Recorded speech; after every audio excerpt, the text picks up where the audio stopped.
One night in the middle of the winter, the doorbell suddenly rang. When I checked the time, it was exactly 2 a.m.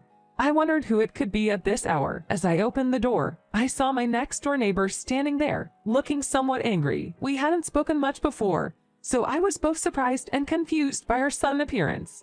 What were you thinking? Sending your sweet daughter out on a freezing winter night? I was so worried about her, so I took her to my place," she exclaimed. "What?" I stammered, at a loss for words. Behind her stood a girl who appeared to be about the same age as my daughter, shivering in the cold. Not understanding the situation and filled with both shock and concern, I quickly explained, my daughter is sound asleep in her room." Upon hearing this, my neighbor's face turned to one of surprise as she exclaimed, "What? I've never seen this girl before. Are you sure she was in front of my house?" "Yes, in front of your house. You have a daughter around this age, right?" "So, I mistakenly thought she was yours." Seeing her expression, it was clear that she too was puzzled by the situation. Behind her, the little girl was shivering from the cold. I felt pity seeing the frail figure of the girl. Little did we know that this unexpected encounter would mark the beginning of a series of tumultuous events, and no one could have predicted that our involvement with this girl would have such a profound impact on our lives. My name is Meg.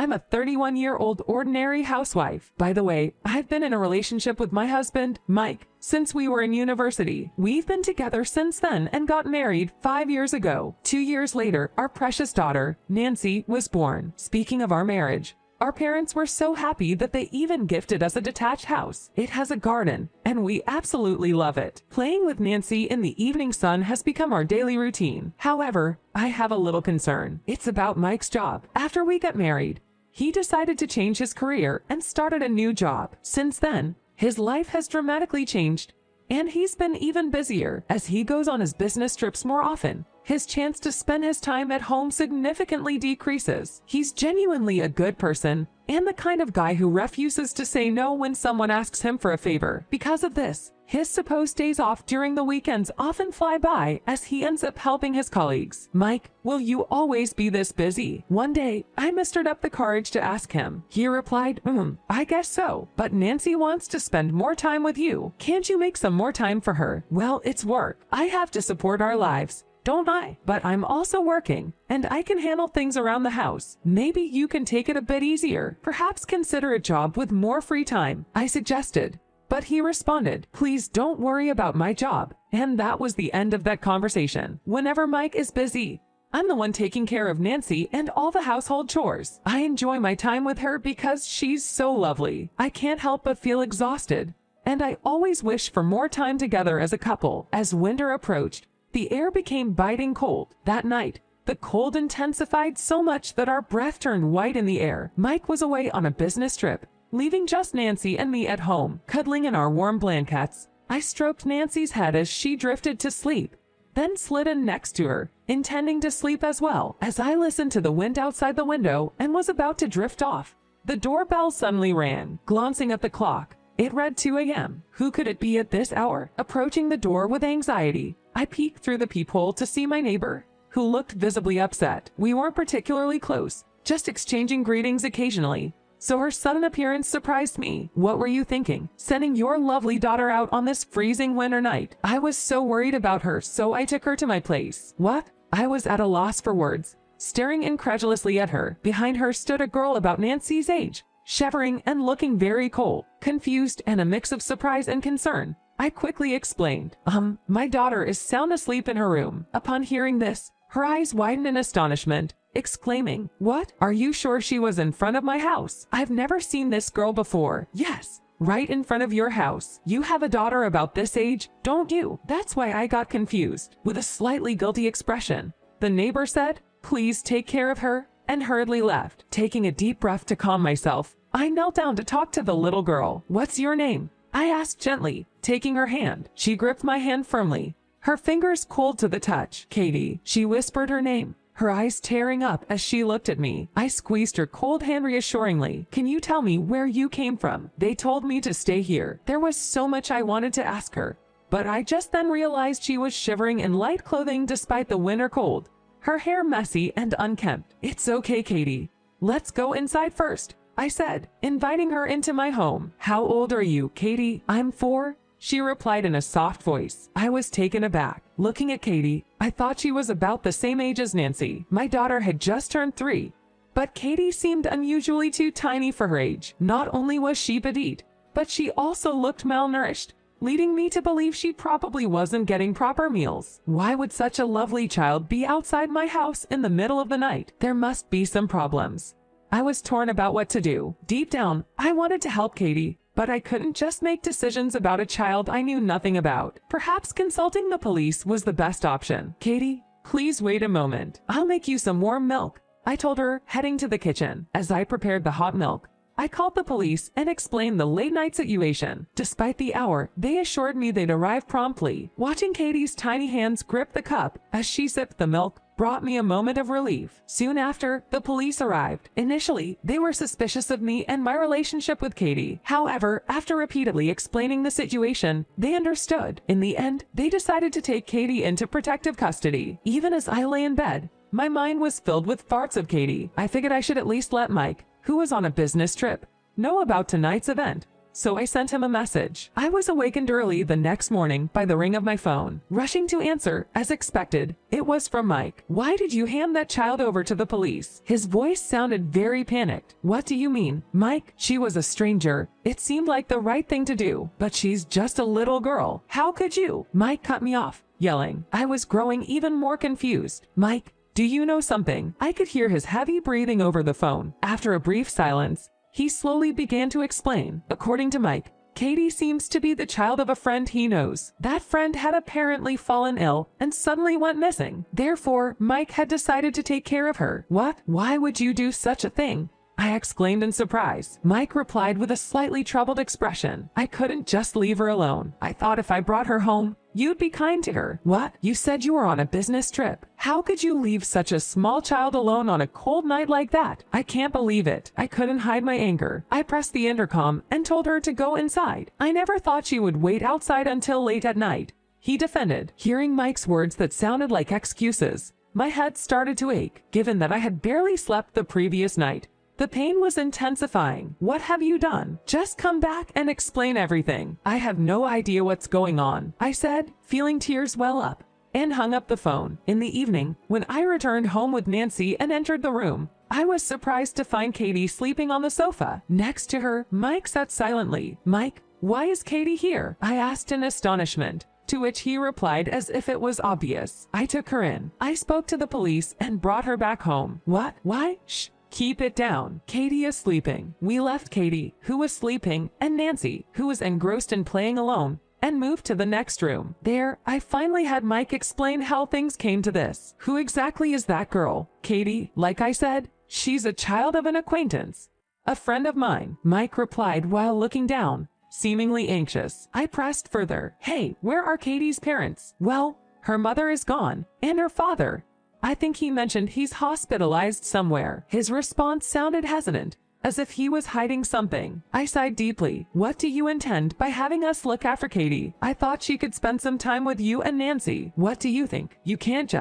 I can't just decide something like that on the spot. I have to, actually go on a business trip immediately. Wait, we're still discussing this. Ignoring me, Mike curled his carry-on bag from another room and headed straight for the entrance. Sorry. Please take care of Katie for now. I'll explain more later. Wait, Mike. But he didn't listen. He opened the door and hurriedly left. I was playing with Nancy in the room, still confused about everything that had happened. After some time, Katie, who had been soundless sleeping, woke up. Rubbing her sleepy eyes, she murmured, "Where am I? Where's my dad? Where did he go?" Hearing Katie's words, I became convinced that my worst suspicions about the situation were correct. I pulled up a photo of Mike on my smartphone and showed it to Katie. Is this your dad, Katie? Yes, that's my dad. I thought so. Dad was here before, right? Where did he go? As I tried to comfort the despondent Katie, I dialed Mike's number with slightly trembling fingers, but he didn't answer. Suppressing the anger welling up inside me, I smiled at Katie and asked, "Katie, what's your mom's name?" "Mom, my mom's name is Rose. I don't know where she is." It was my first time hearing the name Rose. What could be her relationship with my husband? I wanted to hear more from Katie. As I looked at her,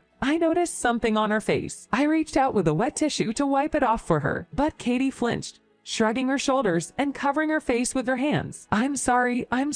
Please don't hit me. Tears filled Katie's eyes, a mixture of surprise and fear evident in them. It's hard to imagine what kind of painful experiences she must have gone through. To reassure her, I gently hugged her. It's okay. This is a place where you'll be safe. In my arms, Katie cries big tears. I thought, how much pain must such a small child have gone through? And felt a warmth in my eyes. That night, after bathing Katie and Nancy, I combed their hair and watched over them until they fell asleep. Katie's peaceful sleeping face looked so much like Nancy. I had to protect these kids. I realized that I had to face reality. First, I had to find out what Mike had been up to. I called him again, but he didn't answer. In hopes of finding some clues, I searched his room and noticed that his bank book and personal seal were missing. The most conclusive evidence, however, was a letter I found in his jacket. To Mike, I can't love Katie any longer, since I'm no longer needed.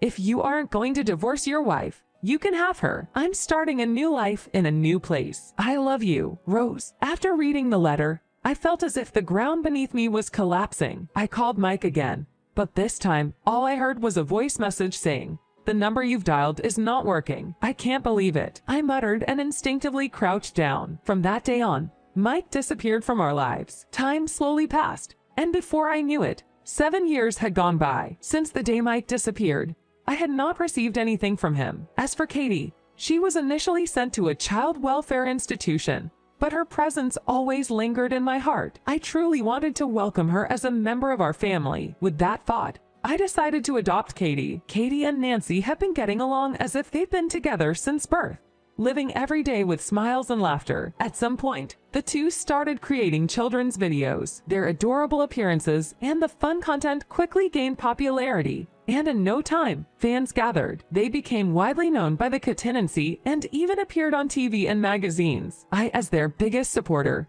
was enjoying every busy yet fulfilling day with them. Then, on an ordinary weekday evening, the house's intercom rang. When I opened the door, I was taken aback. There stood Mike, with ragged clothes and unkempt hair, and beside him was an unfamiliar woman. I instantly realized this was Katie's biological mother, Rose. I asked Katie and Nancy to continue playing in their room upstairs, and then invited Mike and Rose into the living room. Meg, it's been a while, Mike began with a solemn expression. The truth is, Katie is my child with Rose. A sigh escaped me involuntarily. Yay, I know. So what? Why are you here? I was filled with a mix of indifference and annoyance. Choosing his words carefully, Mike continued. He said that early in our marriage, he frequently visited a bar where he met Rose. Before he knew it, they had a child together. Wanting to avoid divorcing me, he continued hiding his relationship with Rose. But Rose, frustrated that Mike had no intentions of leaving me, left that revealing letter and disappeared. Leave a child behind.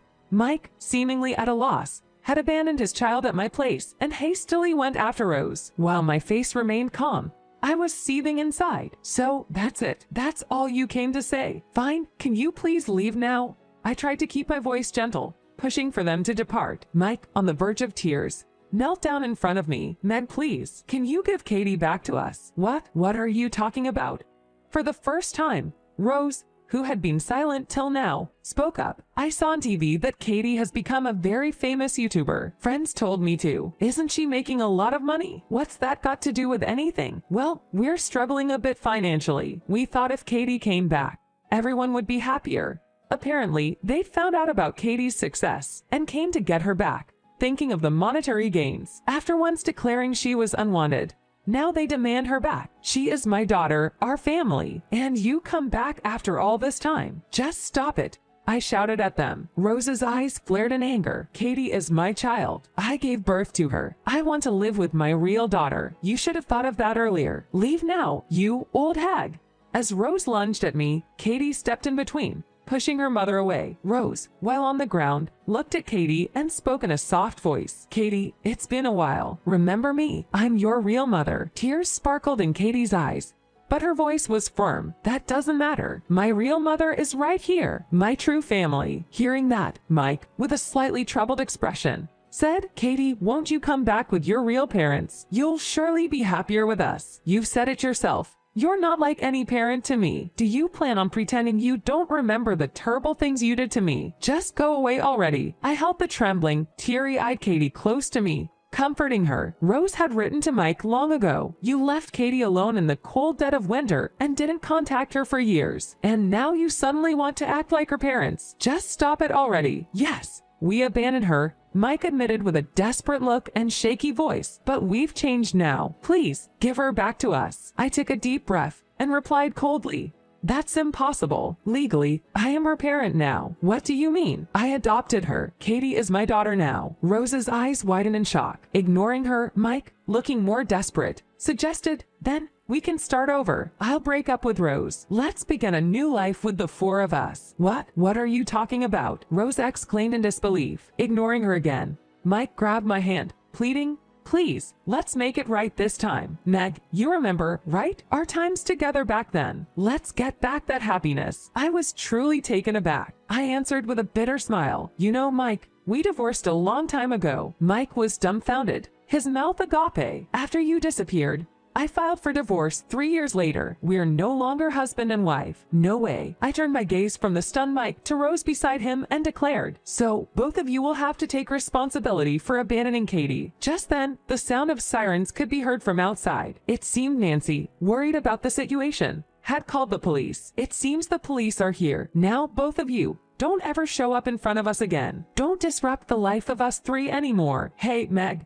wait. Please forgive me. Help me out. Both Mike and Rose seemed to be shouting and pleading with teary eyes, but I had no intention of listening. Soon enough, the police took them away swiftly. I demanded compensation and child support from the two of them. They, already struggling without even enough for living expenses, tried to get out of paying by begging relatives and acquaintances for help. However, they were not only consistently refused, but also ended up being ostracized. I don't know what they will do now. And since our relationship is severed, I probably won't know more than just rumors. Now, the three of us are living peaceful days. Nancy and Katie are my treasures. On a recent Mother's Day, the two of them surprised me with gifts, and I was so moved that I couldn't stop crying. With my two precious daughters, I look forward to creating many more happy moments in the future.